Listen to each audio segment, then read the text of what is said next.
ካሌብ የሰማውን ነገር ለማመን ተቸግሮ እየገሰገሰና በፍጥነት ወደ ቤት እየሮጠ ሲሄድ አባባ አይተውት ሁኔታው ደስ ስላላቸው ተከትለውት ወደ ቤት እየሄደ ባለበት ሰዓት ካሌብ ጠብቀኝ በማለት እንግዲህ ሲያስቆሙት ወይም ሆነህ ነው እንደዚህ እየሆንክ ያለኸው ሲሉት ተወኝም አባዬ እኔ የሰማሁትን ሰምተሃል ብለው ሲሉት ምንድን ነው የሰማኸው? በመጀመሪያ ንገረኝ ነበር ያሉት።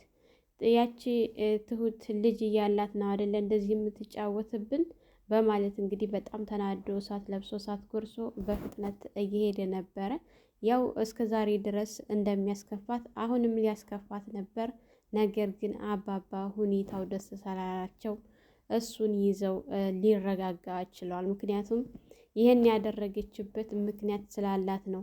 ያልነገረችህ ደግሞ ብትነግርህ ሄደህ በንዴት ስትናደድ አንተ የምትናገረውን ስለማታቅ ለተመስገን ትነግረዋለህ ብላ ነው እንጂ እኔ እኮ አውቃለሁኝ። እንዴት ይህንን ነገር እስከ ዛሬ እንድትነግርህም ጠይቂያት ነበር። ነገር ግን እሷ ልጅቱ መጀመሪያውኑ ቀድማ ታውቃለች። አየህ ያንተ ስለምታጠፋ እኮ ነው ቀድማ ያልነገረችህ። ሄድህ እኮ ነገሩን ማታበላሽ አይነት ሰው ብትሆን እኮ ትነግርህ ነበረ። ለእኔ እንደነገረችህ ለእኔ ነግራኛለች። እኔ አውቃለሁኝ። ሌሎቻችን ሁላችንም እናውቃለን። አንተ ነህ ያላወቅከው። ስለዚህ አንተ ያላወቅከው ምክንያቱም ደግሞ ይሄ ነው። አሁንም ቢሆን ልትረጋጋ ይገባል በማለት እንግዲህ እቤት ከመግባቱ እቤት ቢገባ በዚህ ሁኔታ ያስቀይማታል ብለው ከቤት እንዲመለስ አድርገውታል ማለት ነው። እንግዲህ አባባና ካሌብ ካወሩ በኋላ ወደ ቲና ጋር ሄደው ቢኖራትስ ምን አገባሽ አንቺ ብለው ሁለታቸውም ሲያዋርዷት እኛ ማድረግ ያለብን እንደዚህ ነው። ቲናን ማስደሰት የለብንም በጭራሽ ካሌብ። እሷ ፊት ምንም የመከፋት አይነት ስሜት እንዳታሳይ። እሷን መስራት ያለብን እንደዚህ ነው እንጂ እንደዚህ የምትናደድላት እና የምታበሳጭ ከሆነ እኮ ብዙ ነገር እያመጣች ታናድድሃለች፣ ታበሳጭሃለች። እሷን በጭራሽ ልሰማት አይገባም ብለው እንግዲህ አረጋግተውታል ማለት ነው። እንግዲህ ኤደን በሰማችው ነገር በጣም አዝና ካሌብ እንዲሁ ዳኒ ለምን ተቲና ጋር ተገናኘ በማለት ከፍቷት እቤት ሄዳ ካሌብ ጋር አውርታው ነበረ። ነገር ግን ካሌብ እና ኤደን ያሰቡት አስተሳሰብ በሌላ ነበረ። ዳጊ ግን ያሰበው እንደዛ አይደለም። እዚህ ቤት ላይ ተንኮል የምትሰራውን ነገር ለማስቀልበስ ብሎ እንጂ ከእሷ ጋር ግንኙነት ለመፍጠር አስቡ አይደለም ማለት ነው። እንግዲህ ኤደንን እነግርሻለሁ ብሎ እንደምንም ብሎ አረጋግቷት ነበረ።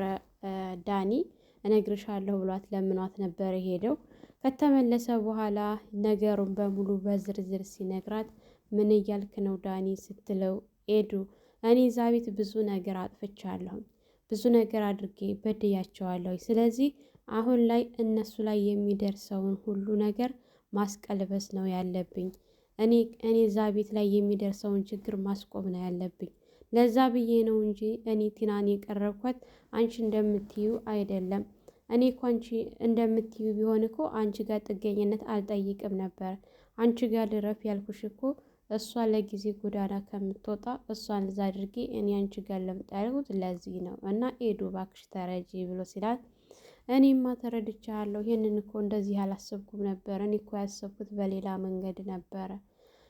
በቃ ይቅርታ ብለው እንግዲህ ተያይዘው ወደ አባባ ጋር ወደ ቤት እየመጡ እንግዲህ ትሁትንም ለማረጋጋት ነበረ። ትሁትም ከዳኒ ሲያወራ የነበረው በጣም አስደንግጧታል ማለት ነው። እንግዲህ ዳኒ በባለፈው ሳምንት ለመጀመሪያ የነገረችው እሱን ነበረ። እሱም ደግሞ ነገሮቹን ለእኔ ተይው እኔ አስተካክላቸዋለሁኝ። ይሄን ሁሉ ጊዜ ለፍተን በዝም ብለን መውጣት የለብንም። ገንዘብ ልናገኝበት ይገኛል። ሄደሽ ለተመስገን ብትነግር ነገር ነው እንጂ የሚያመጣው አንጠቀምበትም። ለተመስገን መንገሩ ጥቅም የለውም። ስለዚህ እንደምንም ብለን ይሄንን ነገር ከአባባ ገንዘብ ልንቀበልበት ይገባል እያለ አሁን ሰዓት ላይ እያታለላት ይገኛል ማለት ነው። ይህንን ነገር እሷን ከለመናት በኋላ ቀጥ ብሎ ወደ አባባ ጋር ሄዶ አባዬ ላውራ እፈልጋለሁ ብሎ አባባን ይዞ ለብቻ እያወሩ ባሉበት ሰዓት ነገር ግን ትሁት ለአባባ ሻይ ሰርታ ይዛ ስትመጣ ሳታገኛቸው ስትቀር ቆይ ወዴት ሄዶ ነው ስትል ወደ ውጭ ስትወጣ ዳኒና አባባ እያወሩ ስትሰማ በጣም ደንግጣ ራሷን ስታ ልትወድቅ ስትል እንግዲህ ዳኒ አይቷት ሁለታቸውም ሮጠው በመምጣት ልትወርቅ የነበረውን ይዘው አስቀምጠው አረጋግተዋታል። አባባም ሁሉ ነገር ለእኔ ተይው እኔ አስተካክለዋለሁኝ ምንም አታመጣትና እሷ ከጉራ ውጭ ምን ታውቃለች ብለሽ ነው በማለት ነበረ ነገሩን የቀለበሱት።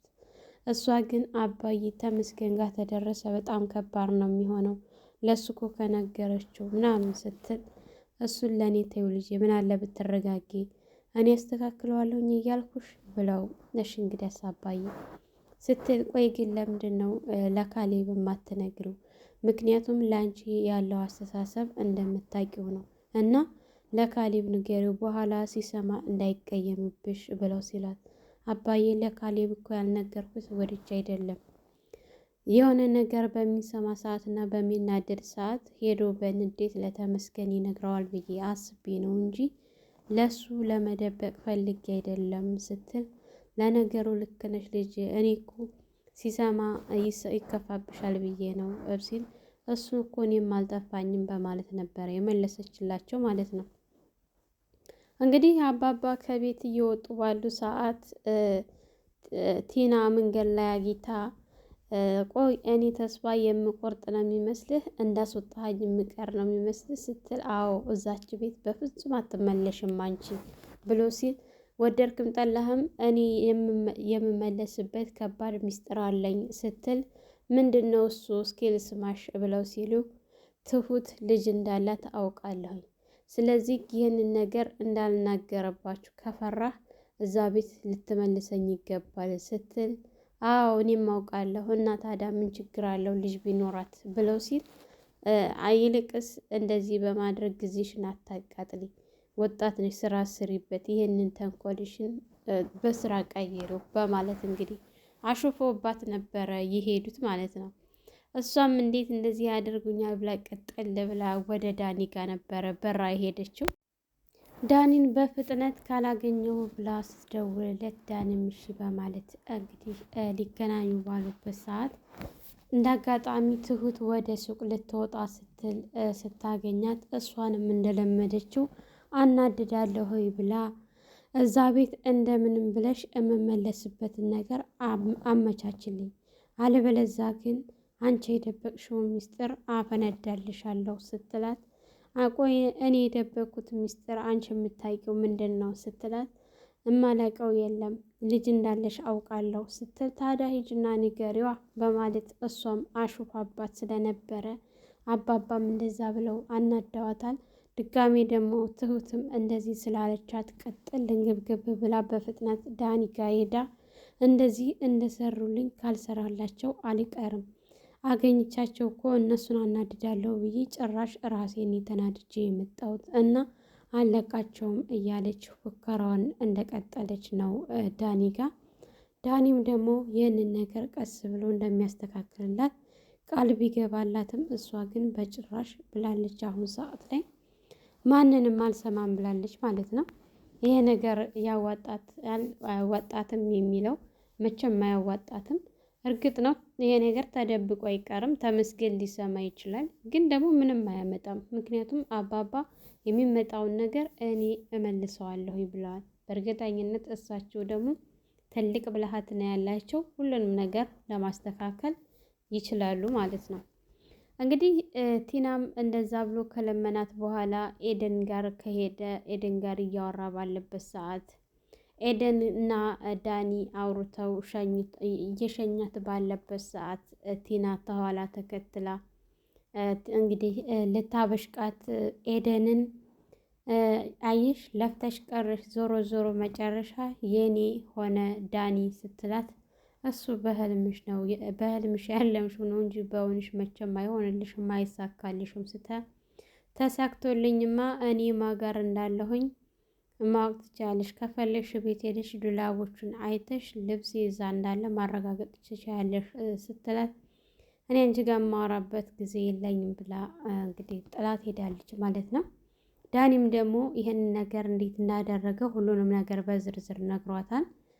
ያስቸገራቸውና አሁን ላይ ያስደነግጣቸው ትልቁ ነገር ምንድን ነው? ኤደንም ትሁት ልጅ እንዳላት አታውቅም። ይሄ ነገር በተለይ ደግሞ ከባድ የሆነባቸው ነገር ምንድን ነው? ልጅቱ የተመስገን ሆና ተመስገን ደግሞ ልጅ እንዳለው አያውቅም። ልጅ እንዳለው ቢያውቅ ቤተሰቡን ይረብሻል፣ ይበጠብጣል ብለው ነው አሁን ሰዓት ላይ ለሱ መናገርም ማሳወቅም ያልፈለጉት። ይህንን ደግሞ ቲና እናገራለሁ ብላ እየተጋበዘች ትገኛለች በአሁን ሰዓት። ተመስገን ይህንን ነገር ቢሰማ እውነት ያምንበታል? ብቻ ከባድ ነው። እሱ ያምናል በእርግጠኝነት ከትሁት እንኳን ልጅ አለህ ተብሎ ይቅርና እንዳውም እንዲሁ እያስቸገረ ነው በአሁኑ ሰዓት ላይ ማለት ነው። እንግዲህ ካሌብ ወደ ቤት መጥቶ በጣም ደንግጣ ትሁት ስልክ ለመደወል አንስታ ሌላ ቦታ ልትደውል ስትል አልሰራላትም ነበረ። በተደጋጋሚ ግን ተመስገን ወደ እሷ እየደወለ ስለነበር ተጨናንቃ በሀሳብ ተውጣ ነበረ። እንግዲህ ካሌብ መጥቶ አጠገቧ ቆሞ እያወራት ባለ ሰዓት ድጋሚ ተመስገን ሲደውል ምን ነው ደነገጥሽሳ? ስልኩም የተደወለብሽ አታነሽም ብሎ ሲላት አይን አይኑን ስታየው በድንጋጤ ቆይ መሆነሽ ነው ለምን አታነሽም እያላት ባለበት ሰዓት ማን ነው የሚደውልሽ ሲላት በፍርሃት ተመስገን ነው ስትል ቆይ ግን እሱ ሰውዬ ለምንድን ነው ከህይወትሽ የማይወጣው? ቆይ ምን አድርጉ ነው የሚለን እያለ በሚጮህበት ሰዓት ያው እሱ የሚለው አብረሽ ኑሪ ነው የሚለው። እኔ ደግሞ በጭራሽ ይሄንን ከእሱ ጋር መኖር የሚባል ነገር አላስበውም ስትል አብሽሪ ትሁት ሁሉም ነገር ይስተካከላል፣ ይፈታል። እሺ አንቺ ካልፈለግሽ አንቺ የማትፈልጊ ከሆንሽ ማንም ሊያስገድድሽ አይችልም። ዋናው የአንቺ ፍላጎት ነው እንጂ ይህን ሰውዬ እንደምንም ብለን እናስወግደዋለን።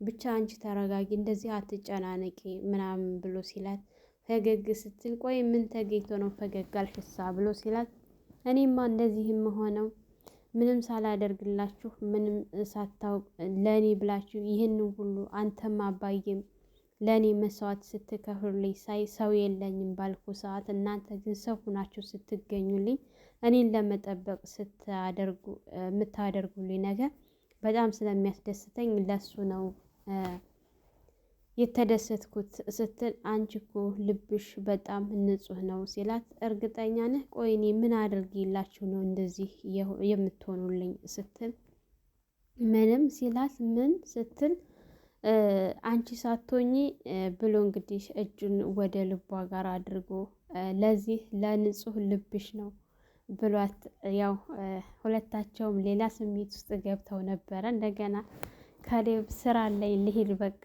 ሲል እሷም ስራ ላይ በማለት ሁለታቸውም ተበራገው ነበረ ማለት ነው። እንግዲህ እሷም ወደ ስራ ገብታ እሱም እንደዛው ከቤት እየወጣ ባለበት ሰዓት ቲና አጊታው ቆይ ፊትህን እንደዚህ አዙረህብኝ ቀረህ ማለት ነው? እንደዛ እንዳልተንገበገብክልኝ እና እንዳልሳሳልኝ ዛሬ ስታየኝ እንኳ በአይን ሙሉህ ለማየት ተጸየፍከኝ ስትል ቆይ ምን አድርጉ ነው የምትይኝ ቲና? ለምን የራስሽን ህይወት አትኖርም ሲላት እኔ እማ አኖራለሁኝ ግን አንተ በጣም ትገርማለህ። እኔ ልጅ ልውለድልህ ከኔ ልጅ አግኝ ብዬ ስልህ አንተ ግን የእንጀራ አባት መሆንን መረጥክ ስትለው ቆይ ምን እያልሽ ነው ያምሻል እንዴ ሲላት አዎ ያመኛል።